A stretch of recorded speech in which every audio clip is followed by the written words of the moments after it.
Good evening, everyone. For the last 2 weeks, I have left my notes down on the printer. 30 seconds ago, I realized tonight's were down on the printer, but I was not winging it tonight. I got too much ground to cover tonight. I want to get through all of chapter 17, 18, and 19. We'll talk about all those roles of the priesthood tonight. We'll get all that in tonight, hopefully. So we're going to talk about it in very summary kind of form. So I want to make sure I have my notes to be able to help expedite us through that discussion this evening. Because a lot of detail, right? Just a lot of very specific, here's what you're going to do, and here's how you're going to do it, and here's the kind of animal you're going to use, and this is the priests that are going to take care of it, and different things like that. And we'll talk about some of that before we're done this evening. But I will look at this in very summary kind of forms this evening through chapter 17 through 19. But before we get into that discussion, if you would, let's bow our heads together in a word of prayer. Our Father in heaven, thank you for the blessings of the day. Thank you for the opportunity to honor you this evening through our worship and to appreciate your testimony that you have shared with us. Thank you for the guidance that comes through Scripture.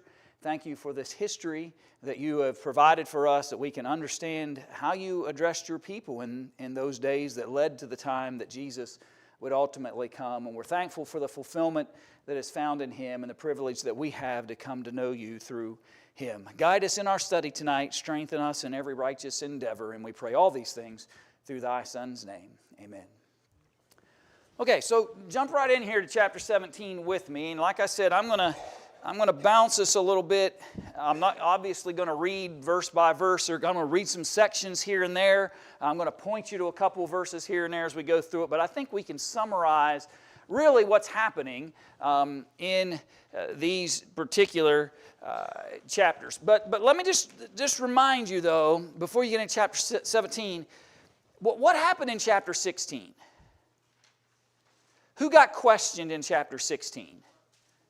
Moses did, right? Which isn't new, but he gets questioned. Who was the ringleader of the guys that were questioning Moses?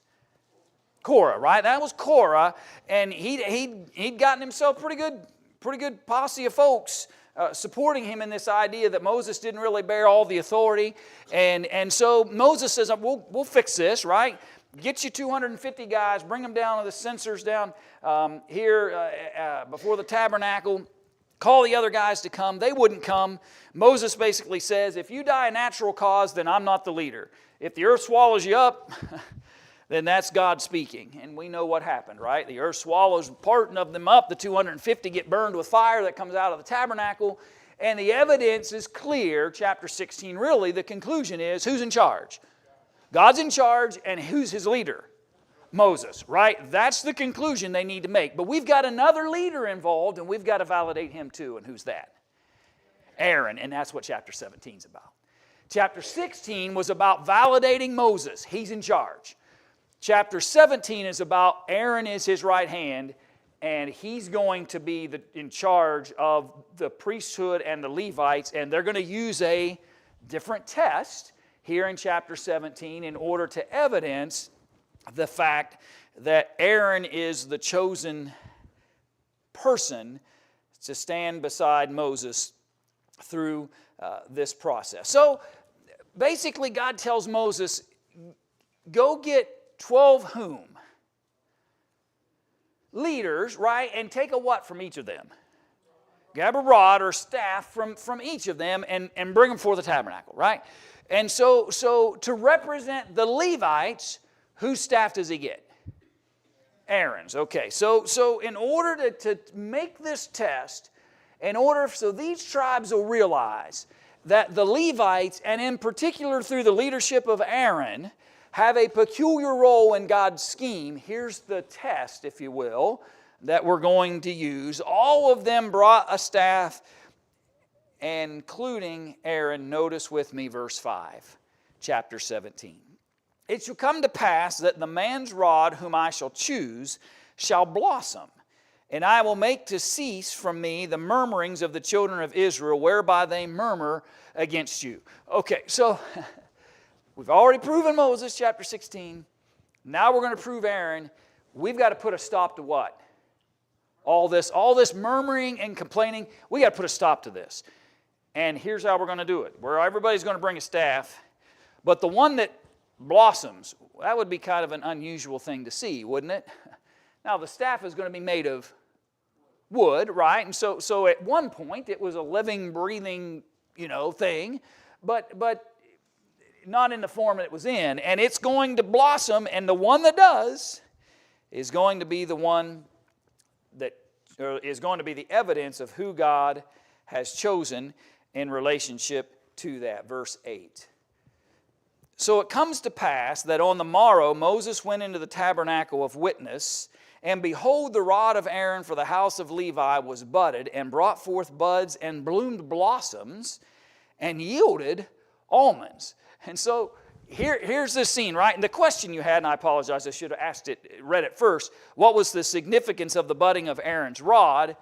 So here it is, right? It blossoms, and not just grows some buds, but it actually has already produced what? Almonds, right? Fruit, in a sense. It's already producing.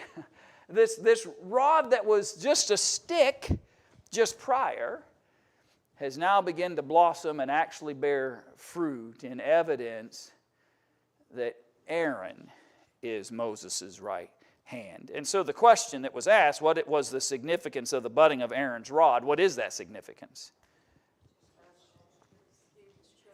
Yeah, to establish he's chosen, right? To establish the difference between Aaron and others who might be trying to subjugate him in some form or fashion. What do they do with the rod, or what are they told? Oh, I'm sorry, Randy, go ahead. Another just basic thing is that would not be natural to happen in one night. There's Right. no way that's going to happen. Yeah, So it shouldn't to happen show at all, that and because especially in that short span of time. Imagine, you can only imagine the surprise when they look, and it's not just got slight evidence, and maybe that's even a more powerful message. They're not with a magnifying glass. Did they even have those then? I don't know. But anyway, they're not down there with they're not having to search them all and oh yeah, that one's got a little bit of this or that. It's obvious. It has blossomed and borne fruit, almonds, in order to evidence that this is the rod. This is the one who this belongs to, is the one God has chosen. this is God. Yeah, and God's doing the choosing in that process. So what do they do with the rod? Okay, so they keep it, right? They're told, the Lord says to them, verse 10, He says to Moses, bring Aaron's rod again before the testimony, to be kept for a token against the rebels. Next time you think about complaining or murmuring against God's purposes and plans using Moses and Aaron, check out the rod, right, of Aaron. Look at the blossoms and the almonds on that thing, and then come back and tell us whether or not God has chosen them for peculiar purpose. They're trying to quiet these rebellious spirit of these people that they're trying to lead, right? They've got to lead them through this 40-year period, not just in a means by which that would rid them of the doubters in that generation that had been numbered, but what also do they have to do over that 40-year span? Remove one group, but prepare the next. Yeah, the new generation's got to be ready to go take the promised land, and they need to understand the laws and what God's purposes are for them. And you've got to quiet these rebellious mindsets that keep interfering with that. And He's hoping that if we can keep this staff and the way it looks and keep it in front of the people, it will continually remind them of the behaviors that need to cease and the leadership responsibilities that Moses and Aaron have. Is their names actually written on there, or whatever? They did the writing, so they would see that. There should be no doubt whatsoever. I didn't have any question. Yep. Brian, didn't that rod of Aaron end up in the Ark of the Covenant? And all of those, yes, the short answer. And over time, they begin to build, right, the things that will be reminders for them throughout their history. Yeah, that it raised to that level of importance. And then it makes it even sadder to think when the ark disappears from the people and they lose all their reminders of who they were really supposed to be when you fast forward into the history. Found it, Well, including Harrison Ford. But anyway, that's another story. Any other thoughts or questions about chapter 17 up to that moment? So what's the result of that at the end of the chapter? What are the people now realizing? Yeah, so they realize now what they've done, right? And the children of Israel spoke unto Moses, saying, Behold, we die, we perish, we all perish. Whosoever cometh anything near unto the tabernacle of the Lord shall die. Shall we be consumed with dying? They went from an obstinate people to a fearful people in a hurry when they begin to finally witness all these things. So they step back from that for a minute. What was their response to Moses at the end of chapter 16? It's your fault all these people died. And then they begin to realize through this scene, no, this is the work of God. We better start paying attention to Him, else we all perish in the process of these things. And so the challenge has been set forth. So now we know. Moses is charged. Aaron has been given him the right hand as his helper in that process. Now we're going to move into instructions. Go ahead, Amy. I just have a quick question. Is this directly related to what Korah had said to Moses and against Aaron, and saying that the whole congregation was holy and not just Aaron and the Levites? Yes. I think all of this is building from that scene of their concept that we don't need you, Moses and Aaron. The people themselves are consecrated. We fulfill, and yes, I think all of the scene at the end of chapter 16 and chapter 17 are all a response to the people and those who'd been listening to men like Korah and they're usurping. Yeah, I would agree with it. This is all interconnected to those moments. All right, so jump to chapter 18.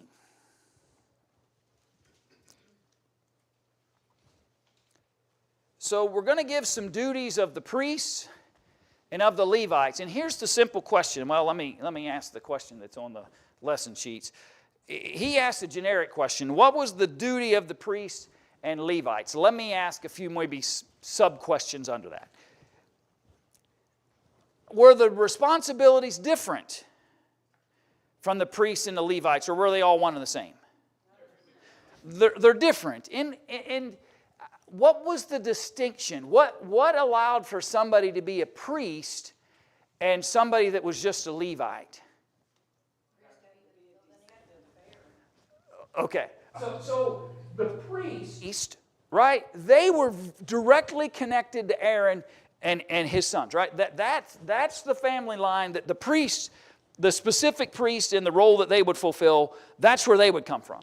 The Levites are that whole tribe that would then serve to aid the priests. So the Levites are the whole.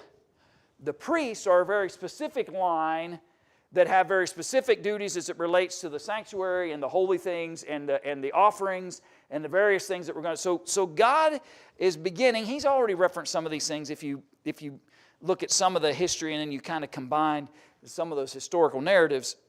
But you begin to see this distinction being built as to who is who. Now, again, I don't think this is coincidental that this is coming in this moment, because you just had this rebellion that rose up from Korah where people were trying to say, no, we're holy and consecrated. And of those listed, there wasn't but one. He was the only one that was of the Levitical tribes. The others that had joined him were from other tribes. And so you can begin to see why. Now we've evidenced Moses, we've evidenced Aaron. Now God's going to say, okay, and here's the distinction even among those who've been separated for peculiar purposes. Even among them, there's some specific duties. So the first one goes to Aaron and his sons, and the responsibilities that they have as it relates specifically to the tabernacles, or tabernacle, singular, there's only one. And basically, you're the only ones that can come what? It can come nigh to it, right? Look in verse 3. Only they shall come nigh the vessels of the sanctuary and the altar, that neither they nor ye also die. Aaron, you and your sons have a peculiar role, and I'm holding you accountable to make sure that's what happens. Because those who would come nigh to me without permission will die, and I'm holding you accountable for that. You're in charge of this. And make sure that you maintain that. Jump to verse 6. And I, behold, I have taken your brethren, the Levites, from among the children of Israel. To you they are given as a gift for the Lord, to do the service of the tabernacle of the congregation. Therefore thou and thy sons with thee shall keep your priest's office for everything of the altar, and within the veil, and ye shall serve. I have given your priest's office unto you as a service of gift, and the stranger that cometh nigh shall be put to death. The Levites are there to serve you, and you are there to serve the peculiar purpose of coming beyond the veil, coming into the innermost parts of my tabernacle to bring sacrifice and purposes that I will establish for you. God makes a distinction between priesthood, Aaron's lineage, and the Levites in general, and each role that each of them would serve, and they needed to respect that distinction. Both groups needed to respect that distinction. But if these guys are just serving in and around the tabernacle, what problem does that create for them? Verses 8 through 20. How am I going to survive, right? If I'm not out among the others and leading a flock or raising a herd or growing things in a vineyard, how am I going to survive in this setting? So verses 8 through 20 of chapter 18 basically teaches the priesthood and the Levites how they'll survive. And by the way, do they survive different ways when you read through that? Yes. Yes. The priests are going to receive certain things that come from the specific sacrifices. The Levites are going to get theirs from where? The tithes. Right? So the Levites are going to receive their sustenance and what they need from the tithing of the people. The priests are going to receive theirs directly from the sacrifices that are brought by the people to be used. We'll illustrate that to you here in this text in a couple of different ways. So God declares Aaron, notice verse 8, I also have given thee charge of mine heave offerings. Of all the hallowed things of the children of Israel unto thee have I given them by reason of the anointing, and to thy sons by an ordinance forever. This shall be thine of the most holy things, reserved from the fire, every oblation of theirs, every meat offering of theirs, every sin offering of theirs, every trespass offering of theirs, which they shall render unto me, shall be most holy for thee and for thy sons. And so when somebody brings a sacrifice as a sin atonement or whatever it might be, some cleansing, Aaron and his lineage, his sons, they'll receive directly the first of those things that are brought. They'll actually be able to survive off the sacrifice itself. Now, fast forward a little bit, are there going to be any sacrifices that are off limits? Not trying to trick you, I'm just seeing them. Yeah, so some of the sacrifices were going to be what kind of sacrifice? Now I'm not trying to. Let me think literal for a minute with me. What will happen to some of those sacrifices? Literally, burnt. Right? Some of them are burnt offerings. And obviously that's not going to be able to benefit the priests if they've got to make that sacrifice a burnt offering. So sometimes some of the sacrifices they'll not be able to gain the same access. But basically they're given the instructions here that when people bring sacrifices, that's going to be for you to benefit from when they bring it. In the most holy place shalt thou eat it. Every male shall eat it, and it shall be holy unto thee. And this is thine, the heave offering of their gift, with all the wave offerings of the children of Israel. I have given them unto thee, and to thy sons, and to thy daughters with thee, by a statute forever. Every one that is clean in thy house shall eat of it. If you're not clean, you're going hungry until you are. That was the law. Talk a little bit about that more, Lord willing, before we're done tonight when we get through all 3 of these chapters. But it's interesting, right? When you just think about it, not trying to dwell on this for too long, it's a simple principle to understand. When they brought their heave offerings and their wave offerings, Aaron, it's yours. It's for you and your families to survive off of, and you can eat it before the Lord. It's a holy thing. It's provided for you in that way. The best oil, the best wine, the best wheat, the best first fruits in verse 12, all those things I've given to you, he said. The first ripe of the land that was brought shall bring unto the Lord shall be thine. Right? By the way, there is somewhat New Testament parallel for this. We on the first day of the week, we lay by and store as we've been prospered, right? That's our giving mechanics. Theirs was different. They have these sacrifices that are being brought, plus they have the tithe offerings that are different than what the New Testament instructions were. But we often call that the Lord's treasury, or we say, I'm giving that to the Lord, but who's actually using it? Yeah, we are. We are. Right? The royal priesthood. You are a royal priesthood, a chosen generation. When we bring our offerings before the Lord, right, first and foremost, but that offering that we bring before the Lord, even in New Testament covenant, is used by the royal priesthood for the services and purposes that God has ordained for us. So it's obviously not exact, but it is parallel to what's going on with those sacrifices as well. All these things that are brought before them are going to be for their benefit and their abilities to have that. There's some redemption processes that go on in order to determine values of things that they're going to be responsible for. You can see in verse 16, but notice verse 17. The firstling of a cow, or the firstling of a sheep, or the firstling of a goat, thou shalt not redeem. They are holy. Thou shalt sprinkle their blood upon the altar, and shalt burn their fat for an offering made by fire, for a sweet savor unto the Lord. And the flesh of them shall be thine, as the wave breast and as the right shoulder are thine. So sometimes sacrifices will be brought. You'll get portions of it, not all of it like some of the other things, but you'll get portions of it, but the rest is a burnt offering before the Lord. Here's what I always gain when I go back and read some of these texts.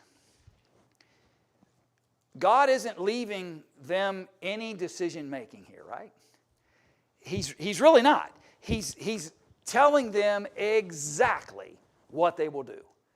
No judgment necessary, no discernment in some ways necessary. Here's what you're going to do. That's the way the Old Testament works for the most part. Very, very specific. Notice verse 20. And the Lord spoke unto Aaron, thou shalt have no inheritance in their land, neither shalt thou have any part among them. I am thy part and thine inheritance among the children of Israel. Don't start complaining.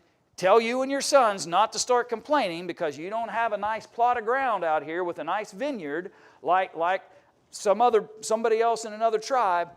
I'm taking care of you, and I'm providing for you everything you need, and it's coming from all the other tribes when they bring their sacrifices and their offerings before the Lord. Distinction made in relationship to them. Place where they put the meat in the pot and they stuck the fork in and whatever came out. Yeah, the flesh of, there are other descriptions that are not here yet in the Numbers account. But yes, there were moments where they would boil the offering, and they'd throw the flesh hook in, and whatever the hook was able to grab, that went to the priest. And the rest. Yeah. So you see, as the progression of time goes, you'll see different laws and methods come about as they move forward in time. We're in early history at this point. So here's the moment in verse 21 where the distinction's made of how the Levites are going to survive. Priesthoods is going to take from the first of the sacrifices and offerings that are brought, but the people are also going to have to tithe of everything else. So I have given the children of Levi all the tenth in Israel for an inheritance, for their service which they serve, even the service of the tabernacle of the congregation. So Levites don't have the same privilege. They can't go into that inner part of the tabernacle and sit down, even if they were clean. They couldn't go in there and sit down. That's Aaron and his families. That's their meal. The Levites, all the others, they're going to live by the tithe that's brought by the people. And they'll survive in that fashion. Notice verse 23. But the Levites shall do the service of the tabernacle of the congregation. They shall bear their iniquity. It shall be a statute forever throughout your generations that among the children of Israel they have no inheritance. Just like the priests, the lineage of Aaron, they're not going to get any land either, but they're going to live off the tithes. The tithes of the children of Israel, which they offer as an heave offering unto the Lord, I have given to the Levites to inherit. Therefore I have said unto them, among the children of Israel, they shall have no inheritance. What I love about this is the clarity God gives, right? On one side, He's telling Aaron and the priests, that his lineage, you're going to live off these sacrifices that are brought, and you don't get anything else. That's the Lord's inheritance for you. He tells the Levites, you're not getting any land. By the way, that includes when? When they, forever, right? When you go into the promised land, don't be complaining that you didn't get any place of your own, because that's not how this is working. He's establishing the principles years before they ever get into the promised land, right? Long before they ever get into there. He's already establishing how they'll survive as a nation, a blessed nation of people who are the lineage of God, and how these various groups will serve and honor Him, and what they will receive and not receive. Jump to verse 28. Thus ye also shall offer an heave offering. Wanted to make sure you noticed this, I thought was interesting. Thus you also shall offer an heave offering unto the Lord of all your tithes, which ye receive of the children of Israel, and ye shall give thereof the Lord's heave offering to Aaron the priest. So the Levites are told, this is your inheritance, right? You get the tithes that are brought by the people. This is your heave offering shall be reckoned unto you as though it were the corn of the threshing floor and as the fullness of the winepress. Thus you also shall offer a heave offering unto the Lord of all your tithes, which you receive of the children of Israel, and ye shall give thereof the Lord's heave offering to Aaron the priest. So the Levites are going to receive that tenth, that tithe from the people. Then they are supposed to do what? Take a tithe of that, and you offer your heave offering unto Aaron as well. And so not all, right, not all of the tithe is going to remain in the hands of the Levites. They're going to have to give a portion, a tithe of that, back towards Aaron and the priests as well. Out of all your gifts ye shall offer every heave offering of the Lord, of all the best thereof, even the hallowed part thereof, out of it. It's interesting to me, I found that fascinating in some ways, that they're tithing out of the tithe that they receive. But that's the law. That's the law that God gives to them, and the instructions for the priests and the Levites. Thoughts about the distinctions between those two groups?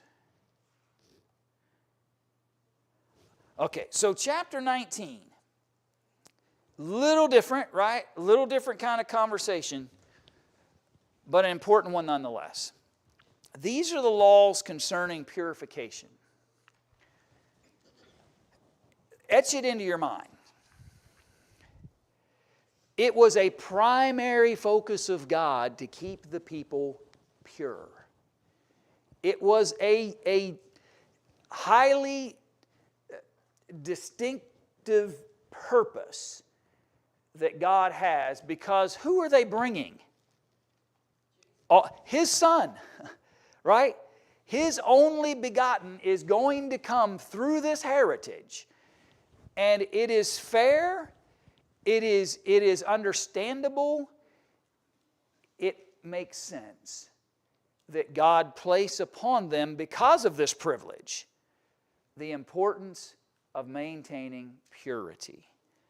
And you will find throughout the law and throughout the behaviors that He gives to them that purification and purity are at the top of His list of things that they need to be focused on, reminded of, and challenged by at times. I think time will permit. I want to start verse 1, chapter 19. I'm going to read a little lengthier section than I have been tonight.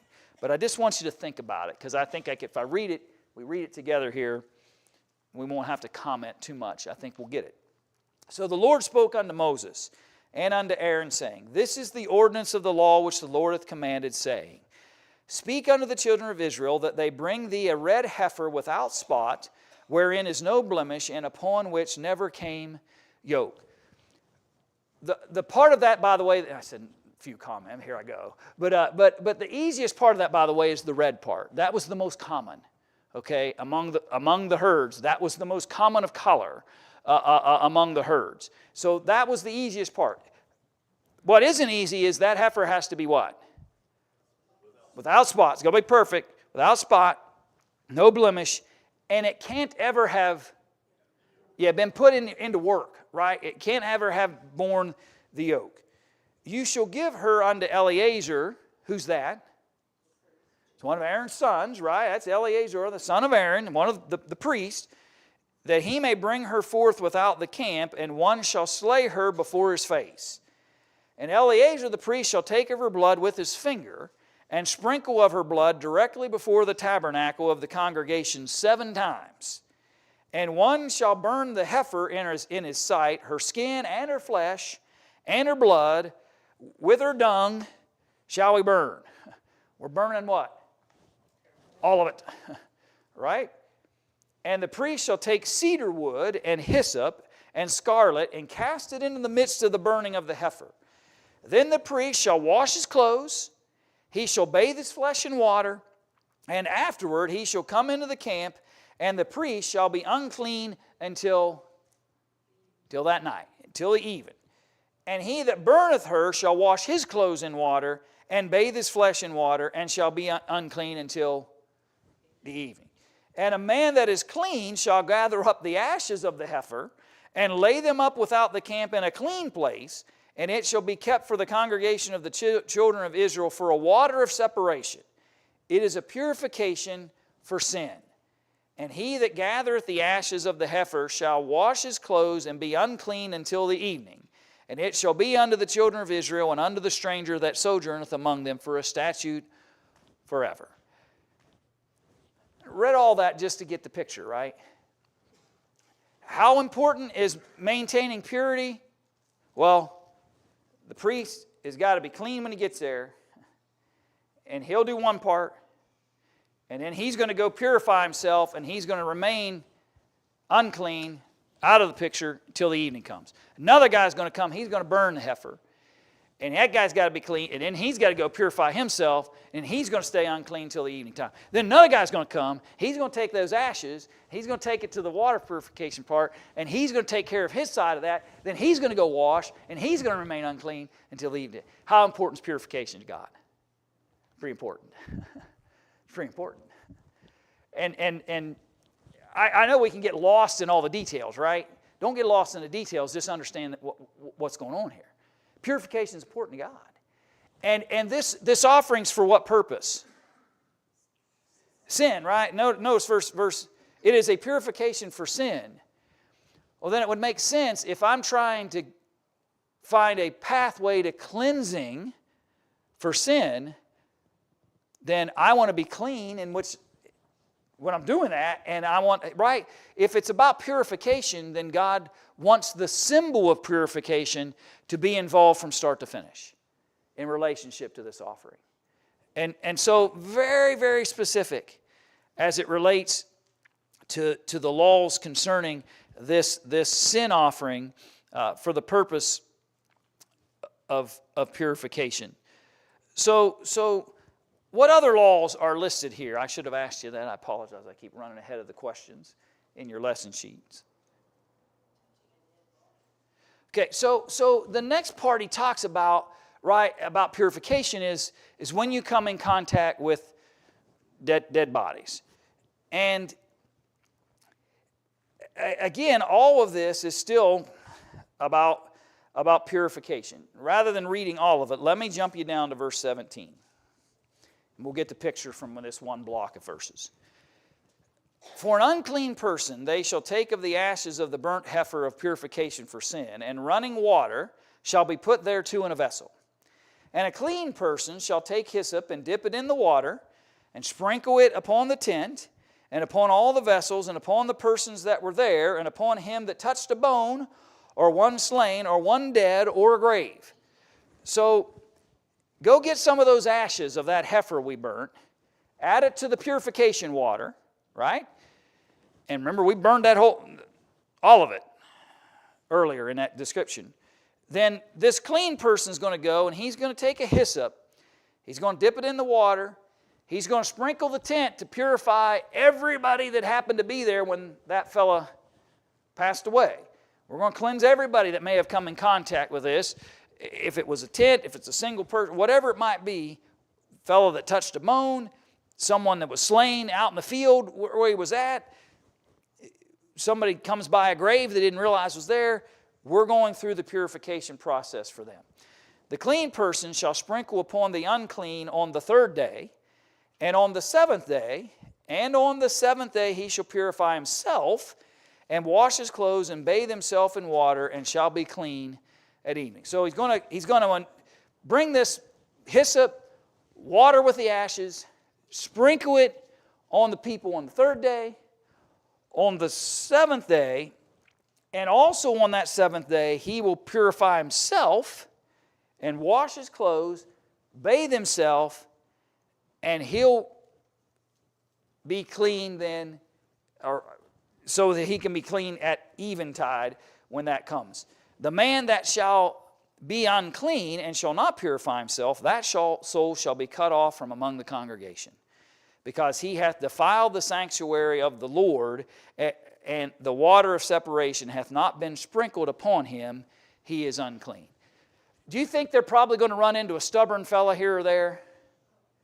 Yeah, there's going to be some stubbornness where a guy might say, I didn't even know, right? I didn't even know. I just walked into the guy's tent and there he was. And now you're telling me that I got to be away for 7 days and go. And the answer to that is yes. Why? Number one, because God said so. And number two, because God placed a valued importance on purification. And everything that requires the purification process is going to be honored. It shall be a perpetual statute unto them, that he that sprinkleth the water of separation shall wash his clothes. He that toucheth the water of separation shall be unclean until even, and whatsoever the unclean person toucheth shall be unclean. And the soul that toucheth it shall be unclean until even. Maintaining purity.